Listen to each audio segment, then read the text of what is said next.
এসকিএশনে স্বাগতম বন্ধুরা, কেমন আছো বলো? আশা করি সবাই ভালো আছো। দেখো আজকে আমি তৈরি করব ইলিশ মাছ আছে। দেখো এখানে তেলাপিয়া মাছ আছে, তা ইলিশ মাছের আমি ঝাল করব। আর তেলাপিয়া মাছটা আছে ওটা আমার মেয়ের জন্য। আমার মেয়ে আবার ইলিশ মাছের গন্ধ সহ্য করতে পারে না। তা মাছ দেখো ধুয়ে পরিষ্কার করে নিয়েছি। এবার মাছকে আমি নুন হলুদ মাখিয়ে নেব। তা ইলিশ মাছটা একদম আলাদাভাবে করব, কারণ ইলিশ মাছের আলাদা গন্ধ আছে আর তেলাপিয়া মাছেরও একটা কিন্তু আলাদা গন্ধ আছে। তো নুন হলুদ মাখিয়ে নেব মাছ দুটোতে ভালো করে, তারপরে তোমাদের সাথে দেখাবো আমি কি করে করছি। ভালো করে নুন হলুদ মাখিয়ে নিলাম মাছগুলোতে। ইলিশ মাছ আমি ভাজবো না, কাঁচা ইলিশ মাছের ঝাল করব। তেল দিয়ে দিয়েছি, তেলের ভেতর দিয়ে দেবো কালো জিরে ফোড়ন দেবো। আর ইলিশ মাছে কালো জিরে ফোড়ন ভালো লাগে। দিয়ে দেবো একটা লাল কাঁচা লঙ্কা। দেখো তেল তো গরম হয়ে গেছে, আমি তো ফোড়ন দিয়ে দিয়েছি। দিয়ে দেবো অল্প করে একটু জল। এর ভেতরে আমি একে একে ইলিশ মাছ চারটে দিয়ে দেব।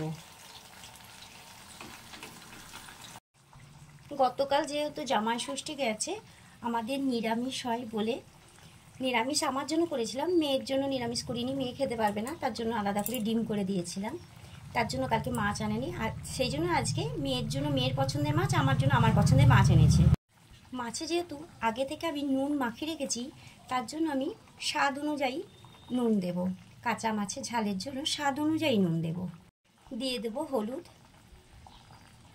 মাছের এক পিঠ সিদ্ধ হয়ে যাবে, তারপর আমি সাবধানে আস্তে আস্তে করে উল্টাবো খুন্তির সাহায্যে, কারণ ইলিশ মাছ খুব নরম তো একটুতে ভেঙে যায়।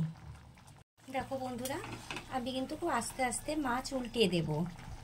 তোমরা দেখে বুঝতে পারবে যে দেখো, দেখে বুঝতে পারছো সিদ্ধ হয়ে গেছে একদিক। বন্ধুরা, দু রকম মাছের জন্য সর্ষে দু রকমের আর পোস্ত আর লঙ্কা একসঙ্গে আমি বেটে নেব। দেখো বন্ধুরা, মাছ হয়ে গেছে, বুঝতে পারছো সেদ্ধ হয়ে গেছে।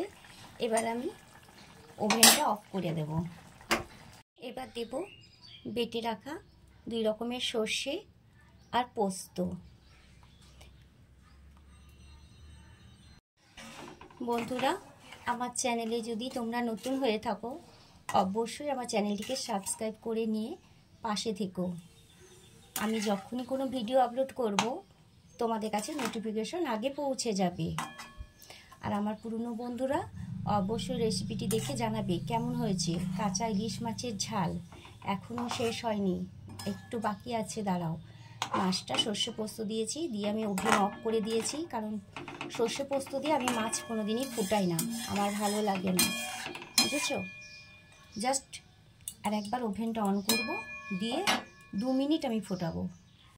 দেখো ফুটে গেছে। একটা কাঁচা লঙ্কা দিয়ে দিলাম, ওপর থেকে দিয়ে দেব কাঁচা সর্ষের তেল।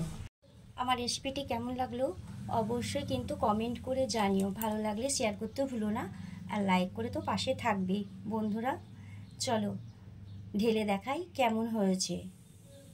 দেখো বন্ধুরা, ইলিশ মাছের কাঁচা ঝাল রেসিপি তোমাদের কেমন লাগলো বলো। দেখে লোভনীয় লাগছে তো বন্ধুরা? বন্ধুরা কেউ স্কিপ করবে না, ভিডিওটি অবশ্যই পুরো দেখবে। আর ভালো লাগলে কমেন্ট করে জানিও। ভালো লাগলে অবশ্যই অবশ্যই শেয়ার করে দিও। আজকের মতন টাটা, সবাই ভালো থেকো, সুস্থ থেকো।